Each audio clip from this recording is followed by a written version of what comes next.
Sayang, tolong buka pintu. Aku kekunci. Cah Ayu mrene, aku njo getihmu titik ae. Suwe aku ora mangan getih kene Cah Ayu. Assalamualaikum warahmatullahi wabarakatuh. Jumpa lagi di channel ini. Sebelum kita mulai ceritanya, jangan lupa like video ini, subscribe channel ini, dan nyalakan lonceng notifikasinya agar tidak ketinggalan cerita-cerita lainnya. Tanpa berlama-lama, langsung saja kita mulai ceritanya. Kisah kali ini berjudul Lemah Kuburan. Pak Rofik dan keluarga baru saja pindah dari kota sebuah desa yang berada di selatan kota Jember. Kebetulan beliau adalah seorang dokter yang ditugas tempatkan di sana. Pak Rofik diberi fasilitas rumah dan kendaraan sepeda motor untuk mempermudah kehidupannya di sana. Selama bertugas di sana selama setahun, beliau memang menjadi dokter pengganti sementara. Ya, karena perannya sebagai pengganti dokter Bayu selama setahun di sana, akhirnya pihak desa memberikan rumah yang sudah tidak pernah ditinggali oleh pemiliknya. Entah si pemilik kemana. Namun, rumah itu sudah diamanahi untuk ditempati oleh tamu desa jika berkunjung ke sana. Nak Rofik, ini kunci rumah jenengan. Nanti ada sepeda motor biar diantar Tarpin ke sana, ucap Pak Lurah. Pak Rofik yang saat itu senang dengan sambutan warga di sana menjadikan dirinya semakin semangat untuk mengemban tugas menjadi dokter puskesmas. Ya, walau hanya setahun. Tiba di ujung jalan, Pak Rofik beserta istrinya melihat sebuah rumah yang jarak antar rumah warga lainnya agak jauh. Kurang lebih berjarak 50 meter. Rumah itu sendiri. Hanya Mbah Jainul yang menjadi tetangga dekat mereka. Saat memasuki pagar rumah, hawa aneh terasa. Yah, kok perasaanku nggak enak ya? Rumah sih bagus, tapi saat aku buka pagar kayak gimana gitu, ucap Fitri, istri Pak Rofik. Pak Rofik saat itu hanya tersenyum melihat istrinya dan berkata, "Itu cuman perasaanmu saja. Ayo masuk," ucapnya. Tak terasa ternyata Fitri merasa aneh saat itu. Dia seperti merasakan ada orang yang sedang memperhatikannya saat itu. Dia pandangi sekeliling tempat itu. Benar saja, di balik pohon ada seseorang yang sedang mengintip. Tak lain adalah Mbah Jainul. "Yah, itu siapa?" ujar Fitri. Pak Rofik yang saat itu spontan mencari kemudian mengarahkan wajahnya ke arah yang ditunjuk Fitri. Kemudian Pak Rofik tersenyum. "Oh, itu tetangga kita. Namanya Mbah Jainul. Udah jangan khawatir, orangnya baik kok. Sebelumnya aku sudah bertemu." Fitri yang saat itu sudah merasakan hal yang aneh dan sedikit cemas hanya mengikuti perkataan suaminya. Fitri merasakan ketika melihat rumah itu seperti melihat penduso, yaitu salah satu tempat untuk menaruh keranda mayat di kuburan. Rumah itu seperti angker saja baginya. "Besok kita mulai menata ruang dan membersihkan rumah ini ya. Karena kemarin kamar di atas sudah aku rapikan dan dibersihkan, kita bisa tidur di sana," kata Pak Rofik. Fitri saat itu hanya mengikuti arahan suaminya dan sedikit sekali mengeluarkan kata-kata. Keesokan harinya, Pak Rofik berangkat ke puskesmas. Hanyalah Fitri sendiri di sana. Dia memulai aktivitas untuk membersihkan ruang bawah dan halaman. Namun, ketika dia membersihkan halaman, tiba-tiba Mbah Jainul menghampirinya. "Dok, sedang bersih-bersih ya? Mampir ke rumah. Kebetulan saya tinggal dengan cucuku. Dia sudah mau lulus SMK sebentar lagi," ucap Mbah Jainul. Fitri yang saat itu ragu-ragu, akhirnya memberanikan diri untuk menghampirinya. "Nggih Mbah, kenalkan saya Fitri, istrinya Pak Rofik," ucapnya dengan tersenyum.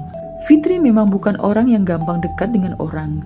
Sifatnya yang pendiam dan susah ditebak menjadikan dirinya agak dijauhi oleh orang-orang yang mengenalnya.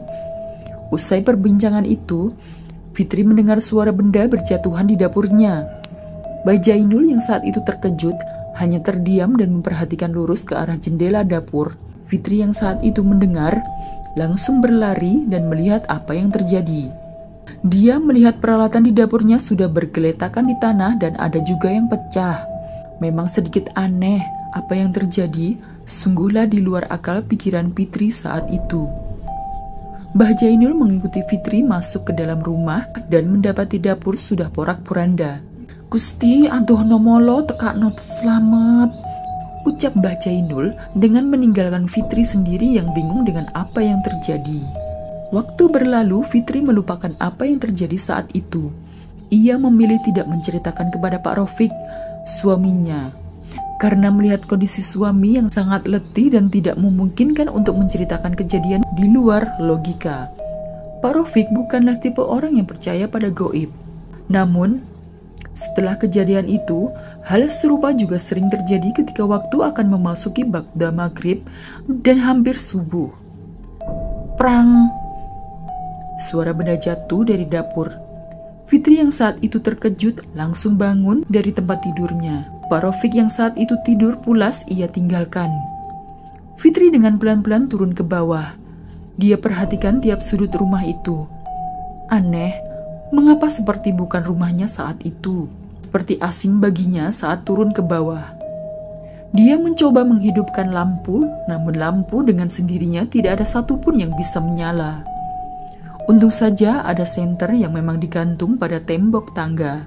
Ya, untuk jaga-jaga saat lampu mati atau kondisi darurat. Ia ambil senter itu dan mulai menyoroti tiap sudut ruangan. Saat dia menginjak lantai ruang bawah, dia merasa aneh karena kakinya sedikit basah. Dia tetap menyoroti setiap sudut ruangan dan bergegas ke arah dapur. Ia khawatir rumahnya dimasuki maling. Tiba di dapur, dia mencoba menyalakan lampu lagi. Tapi tetap saja tidak bisa menyala. Lampu senter tiba-tiba kongslet. Tak disadari Fitri, sesuatu yang berdiri di belakangnya. Akhirnya senter menyala. Namun, ada sesuatu yang membuat mata Fitri terbelalak. Ketika senter menyorot ke sudut kanan dapur, yang mana terlihat sosok pocongan hanya separuh badan, dan bagian badannya lagi tenggelam ke bawah. Dia melihat dapur saat itu berubah menjadi lemah. Tangan Fitri sudah gemetaran dan keringat dingin keluar dari tubuhnya. Dia mencoba mengarahkan senter itu ke sudut itu. Namun, di sana tidak ada apa-apa. Kemudian terdengar suara dari belakangnya. "Pergi!" Saat Fitri menoleh, pocong dengan wajah hancur sedang tertawa kepadanya. Fitri langsung menjerit. Pak Rofik yang pulas kemudian terbangun dan berlari ke bawah. Dia mendapati istrinya sudah menjerit ketakutan di bawah meja makan. Pak Rofik segera memeluknya. "Istighfar sayang, istighfar." "Sudah," ucap Pak Rofik. Kejadian itu kemudian berlalu. Pak Rofik masih kekeh dengan pendiriannya. Istrinya hanya sedang banyak pikiran sehingga membuat dia halu. Fitri tetap dengan keyakinannya bahwa rumah itu menyimpan sesuatu. Hingga suatu ketika, tepat 3 bulan mereka tinggal di sana, hal aneh terjadi lagi. Malam itu tepat hari Kamis malam Jumat Legi. Pak Rofik dan Fitri berpapasan dengan Mbah Jainul. Mbah Jainul yang melihat Fitri seketika berkata, "Nanti jangan turun ke bawah sampai pagi hari. Hanya ngasih arahan agar bisa selamat," ucap Mbah Jainul. Malam tiba. Pak Rofik merasa pundaknya sangat berat sekali. Hal itu dia rasakan mungkin penyebabnya hanya pikiran batinnya. Memang selama ini ada sedikit masalah di puskesmas. Belum lagi di rumah yang hampir setiap hari dengan Fitri selalu berdebat karena hal sepele. Memang selama ini ada sedikit masalah di puskesmas.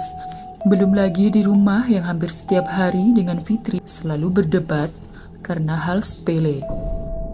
"Sayang, buatin teh dong, tolong ya, jangan manis-manis," ucap Pak Rofik. Fitri yang saat itu di kamar kemudian mengiyakan perintah suaminya. Dia pergi ke dapur dan membuatkan teh suaminya. Sunyi dan sepi itu yang dia rasakan saat itu. Dia melihat ke jendela yang mengarah keluar. Fitri terpaku dengan sesuatu yang memperhatikannya dari kejauhan. Dia tidak bisa melihatnya dengan pasti karena memang saat itu kondisi di luar gelap. Akhirnya, dia mengambil senter. Dia sorot senter itu ke luar rumah. Ada yang berlari di balik pohon nangka. Fitri agak terkejut karena dia melihat sesosok yang bertubuh besar dan berbulu lebatlah yang berlari. Akhirnya, Fitri bergegas mengambil teh dan hendak membawanya ke atas, takut keburu dingin. Tiba-tiba, pintu dapur tertutup dengan sendirinya. Fitri terkejut bukan main. Kala pintu tak bisa dibuka dan lampu kemudian mati. Untung saat itu dia memegang senter. Tanpa dia sadari, teh yang dia bawa terjatuh dan pecahan beling mengenai kakinya. Sayang, tolong buka pintu. Aku kekunci, ucap Fitri sambil mendobrak pintu. Perasaannya sudah tidak enak lagi. Dia mulai menginjak sesuatu yang basah lagi di kakinya. Di sudut dapur, dia melihat sesuatu yang akan keluar dari tanah. Entah apa, dia mulai takut. Ternyata sebuah rambut keluar dari tanah itu. Fitri menjerit ketakutan lantaran dia melihat sosok yang keluar dari tanah itu berambut panjang dan wajahnya penuh dengan darah. Cah ayu mrene, aku njo getihmu titik ae. Lirik sosok itu dengan mendekati Fitri. Fitri hanya menjerit dan memukul-mukul pintu agar suaminya mendengarnya. Sosok itu menghampiri Fitri dan meraih kakinya. Suwe aku ora mangan getih, kene cah ayu. Getih kentalmu gaya obat luweku selama iki, tegas sosok itu. Kemudian pintu terbuka dan Pak Rofik melihat Fitri akan ditarik sosok itu ke dalam tanah.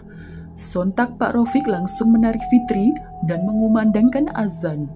Hal itu dia lakukan agar sosok itu segera hilang dan benar saja. Kumandang azan dia ucapkan, sosok itu kepanasan dan berubah bentuk menjadi siluman ular yang berlidah panjang. Kemudian sosok itu masuk lagi ke dalam tanah itu. Suasana kemudian kembali normal. Pak Rofik memeluk Fitri.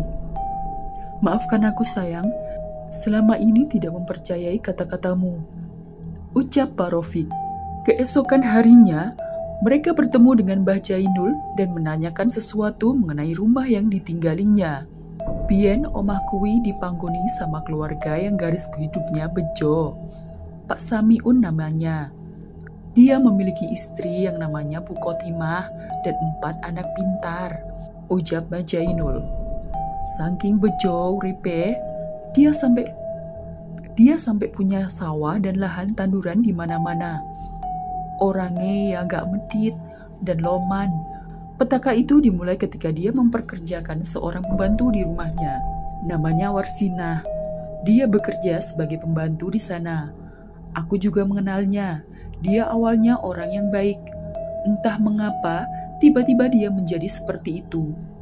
Kabarnya dia iri dengan keharmonisan rumah tangga Bu Khotimah dan anak-anaknya, karena nasibnya tak seberuntung mereka.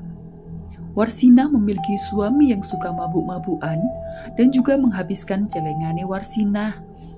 Anaknya yang semata wayang juga nurun bapaknya, jadi anak nakal. Tidak heran jika Warsinah sering diperlakukan kasar oleh anak dan suaminya. Suatu hari, Pak Samiun niatnya cuma bercanda. Tidak ada niat serius melukai hati Warsinah saat itu. Guyon, Pak Samiun itu bilang, "Oh alah nah, seumpama awakmu iki se ayu gak buluk ngono tak rabi karo aku." Ucapan iku yang membuat Warsinah sakit hati kepada Pak Samiun dan semua. Mong omong biasa dadi moloe uripe Pak Samiun. Warsinah datang ke dukun terkenal di seberang desa. Dia meminta untuk membalaskan dendam kepada Pak Samiun dan keluarganya. Akhirnya, dia diberi sebuah buntelan yang isinya lemah kuburan. Jadi, lemah itu dipendam di dapur sama Warsinah, tanpa sepengetahuan Pak Samiun dan keluarga. Lemah itu pembawa sial untuk tempat tinggal Pak Samiun. Dulu Pak Samiun tiba-tiba usahanya bangkrut dan tanahnya di mana-mana dijual. Tak jarang juga aku mendengar beliau tukaran sama istrinya. Warsinah setelah melakukan hal itu, kemudian berhenti dan memutuskan kerja jadi TKW. Pak Samiun dan keluarga akhirnya pindah ke kota, memulai bisnis di sana, dan alhamdulillah sekarang mereka bisa mengembalikan lagi apa yang hilang. Rumah itu dipasrahkan ke kelurahan sama Pak Samiun. Dibuat singgah untuk tamu yang berkunjung ke sini. Tapi tak jarang juga mereka melihat hal-hal aneh di sana. Bahkan dulu juga ada yang sampai pergelangan tangannya mau putus dan untungnya cepat ketahuan dan langsung dibawa ke rumah sakit. Jadi seperti itu ceritanya. Makanya dulu Nak Rofik aku suruh tidur di atas saja, jangan di bawah. Karena saya khawatir lemah kuburannya dipendam di bawah. Buat jaga-jaga saja biar kejadian buruk tidak terjadi. Sejak kejadian itu, Pak Rofik dan Fitri memutuskan pindah di dekat puskesmas. Mereka tidak bisa tinggal di rumah dinas karena rumah itu dijadikan unit tambahan untuk program pemerintah desa selama setahun.